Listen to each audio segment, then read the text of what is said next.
क्या, अल हमास से रिश्ता क्या, मस्जिद अक्सा से रिश्ता क्या, पाकिस्तान का मतलब क्या।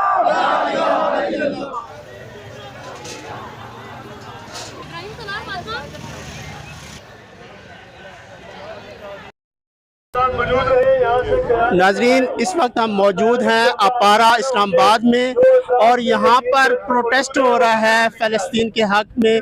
आप जानते हैं कि इसराइल के जुल्म बढ़ चुके हैं और फ़लस्तीन में जो है बमबारी हो रही है और अस्पताल से लेकर वहाँ के मासूम बच्चों को शहीद किया जा रहा है। इस हवाले से यहाँ एक बहुत बड़ा इज्तिमा है और इनका भी मुनज़्ज़म है और यहाँ के लोग इकट्ठे होने जा रहे हैं। वो ये कहना है कि आगे हम इन्हें पेशकदमी करनी है और इनका ये अभी पुरअमन एहतजाज जारी है और ये मुसलमान और मासूम लोगों के लिए हक में ये प्रोटेस्ट किया जा रहा है। और देखते रहिए पाकिस्तान पीस टीवी, आपको अपडेट करेंगे मज़ीद लम्हा बलम्हा यहाँ के अपडेट्स के क्या हो रहा है प्रोटेस्ट में और कितने लोग शरीक हो रहे हैं। अगर आप देख सकें तो दूसरी तरफ ही प्रोटेस्ट के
पाकिस्तान का मतलब क्या।